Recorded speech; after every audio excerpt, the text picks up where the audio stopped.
Well, I've just about recovered from that Manchester City game in the last episode. I said I would come back at some point, likely when the title battle was heating up. Unfortunately, PSG have not dropped a point since we last met, and it's now got to the stage there are 2 games left in the season, and it looks like, unless PSG fall apart, we're going to come second for the second year in a row.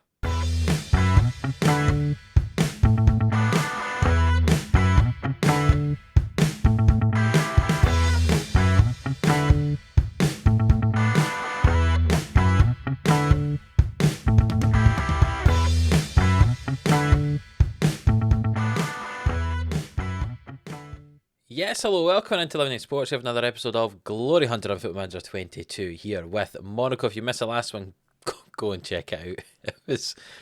It was an episode, I'll tell you that. And if you're new around here, hit that subscribe button so you don't miss a thing. We're getting to the end of this season here. It's actually the World Cup of 2030 just about to come up in the next episode. So we'll have a Portugal-based episodes for a little while after that. So get subscribed so you don't miss that. And then we'll start our new season with Monaco after that. Since we last met, we've played quite a few games. You can see we had a draw against Lyon, wins against Auxerre, Rennes, Saint-Etienne, Lille, Nice and Strasbourg.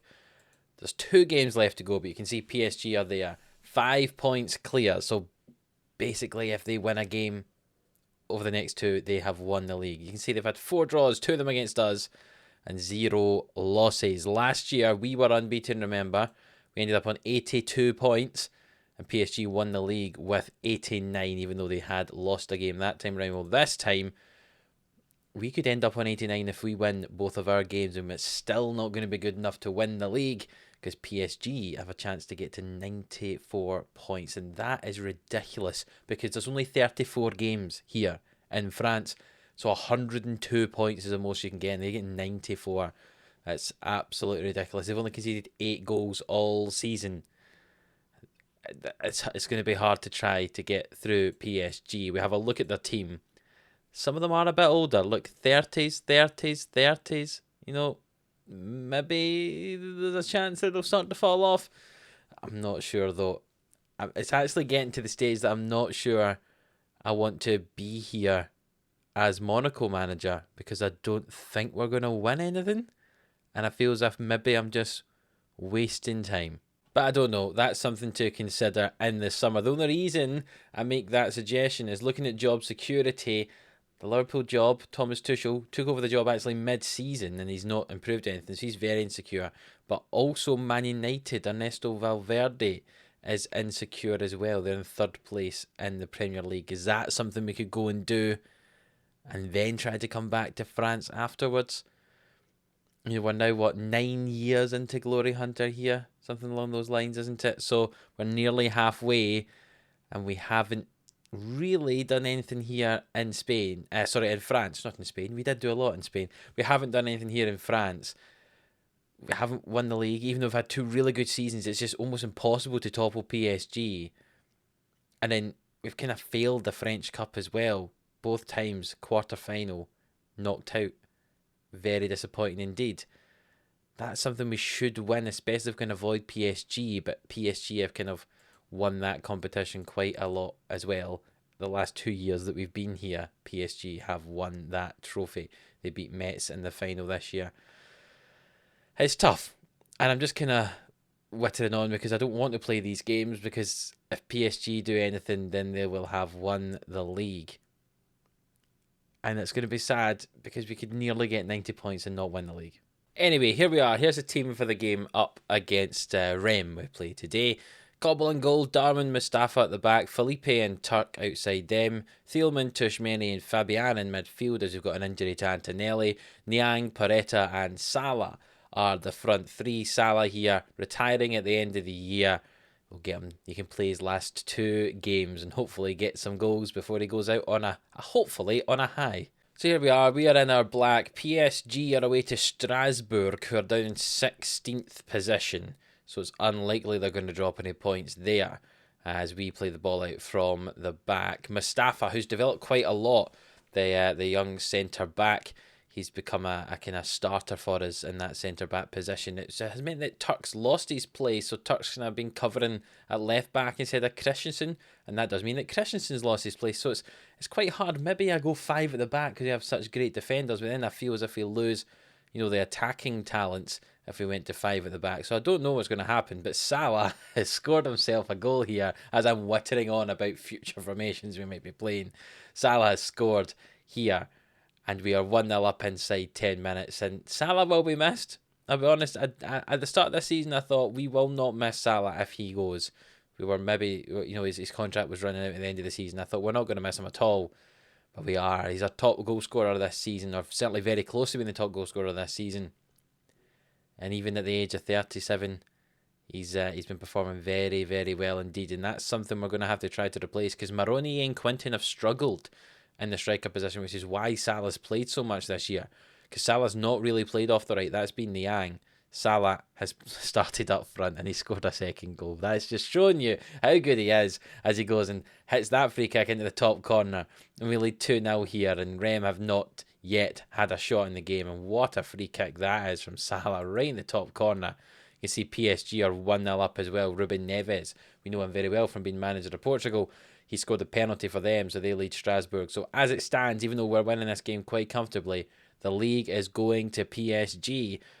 And to be honest, I wouldn't show you the last game of the season if it is the case, because it doesn't really mean anything. I maybe give you a little update on the Portugal squad though, but I wouldn't show you the last game. I would just get to the end of it and show you how the league would finish, as we are leading 2-0 here. PSG still only leading 1-0 though, so maybe Strasbourg could get one back. It could take it to the last day of the season, as we're going to make some changes. Peretta, I was going to say it's going to come off, but there's no one to really come on for him. As we'll move Salah out to the left-hand side and bring Quinton on up front, and Fabian can come off, and we'll bring Niasse on in midfield for some fresh legs in there, as Tuck throws this ball into Niasse. Ball into the middle, Tushmani heads it straight to the goalkeeper. And we've got the ball in the midfield here with Thielman and Niasse, and it's gone back to Mustafa. It's nice football here. Salah over to Niang, who comes in field and hits it, and that's just over the bar. Mustafa with the free kick here. We've actually had quite a lot of yellow cards in this one. We might need to watch that as Niasse comes forward. Finds Salah. He's still at 37. He's able to get behind the defence there with the pace. And Niang's been fouled there on the edge of the box, and that's not a penalty. It's a free kick. They've spent about 10-15 seconds going to check it, and you didn't need to check it. It's miles outside the box. It'll be a free kick from over there. Salah swings it in and it's headed over. Don't know if you can tell, I'm just a little bit kind of demoralised a bit, because we're going to end up with nearly 90 points this year, as PSG go up 2-0, so they have won the league quite comfortably in the end. But we're going to end up possibly with 89 points, and we're not going to have won the league, which is absolutely ridiculous. I'll say nice work to everyone there, but PSG walk away with the title. We are second for the second year in a row. Oh, that's disappointing. I tell you what, I'll come back at the end of the next one. We'll just play our way through it, go through the kind of end of season stuff, and then we'll give you a little kind of look at the Portugal squad getting ready for the World Cup, which will be coming in the next few episodes. Right, so last day of the season, the game's just finished as we're walking off here. We beat Toulouse 2-0. PSG won their game 4-0 or something, so they have comfortably won the league. We knew that anyway. They'd won the league after the last game. 94 points, and we've come second with 89. Wow. I mean, we only dropped 15 points the whole season. Oh, goodness me. PSG have achieved the invincible season. We did that last year and didn't win the league. They've done it this year, and they have won the league. Well done to them, I suppose. Let's go back to the full league table there. As you can see, we drew 5 games this year. Both of the games against PSG. One against Lyon, one against Rennes, one against Brest. You can see the drops with Rennes and Lyon, I suppose, weren't too bad. They were, I suppose, expected. They're the teams around us. But the one against Brest was a bit disappointing. They were down in the relegation zone at that point. They ended up mid-table. And then we lost that one game up against Marseille, which in the end, they got into the European places, so it wasn't that bad. But again, if we're going to lose to a team, we wanted to be PSG. And they obviously they won 30 of 34 games. But they drew 4, 2 of them against us. and then draws with St Etienne and Metz as well. If we had won both the games against PSG, we'd have had an extra 4 points. They would have had 2 less points, and we would have won the league. So maybe that's the only way we're going to win this league going into the future, is to beat PSG both times we play up against them. So far, we're unbeaten in the league against PSG. We've had 4 draws over the 2 seasons. But maybe we need to get a win up against them. That was Mohamed Salah's last game for us as well. He managed to score a goal in that one. He had a pretty decent career. A long time at Liverpool doing well. And since he's come here for £10 million, I know it was maybe a bit questionable, thinking, why are you signing someone who's 35, 36 at the time he arrived? But I mean, 26 league games and 19 goals in his first season. It was 25 and 33 overall. And in this season, it's been 24 and 24 starts, including 15 substitute appearances as well. So 24 goals in 39 games. He's been pretty consistent in his time here at Monaco. And it'll be sad to see him go. So we need to find someone to replace him in the squad. So it's World Cup 2030 time to think about just at the end of this episode. I have to select my squad for the World Cup here as Portugal manager. I've already picked a provisional squad of 30, and now we have to bring it down to 23. So, what are we going to do here? Ruben Diaz, centre-back, obviously is going to be there, and he's often partnered alongside Ignacio as well. We've then got to pick who our backups are going to be. Marcus Beard is somebody who's playing for Sporting, who looks like he could be a young, interesting defender, but I'm not sure he's quite ready to step up. Hugo Faria, he's currently at Barcelona. He's been in the squad recently. I think he's going to be our third centre-back. And then we've got to choose between Paulina here, who's actually about to retire. He plays for Barcelona. He was in our squad for a while. Or do we go for Thomas Araujo here, who's at Wolfsburg?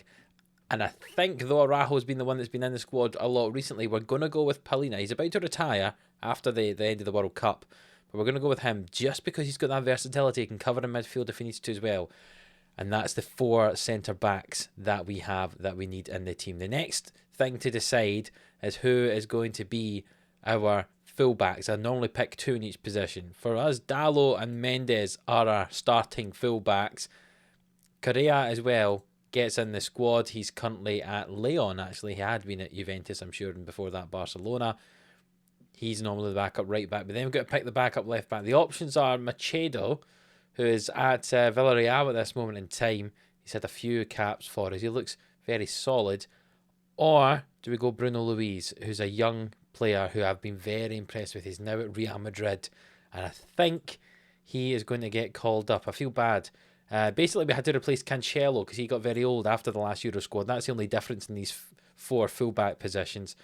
And I had been Machado for a while, but it was going to be Bruno Luis. So there's a couple of changes from the last Euros squad that you will have remembered, hopefully, from several episodes ago. Araujo's been dropped, and also Cancelo's been dropped. And now we've brought in Luis to play as a fullback, and Faria is the one who's come into the squad. I'm coming back to goalkeeper in a minute because, well, let's look at it just now. Pedro Sousa here is a 23-year-old who I think it'd be useful to have in the squad.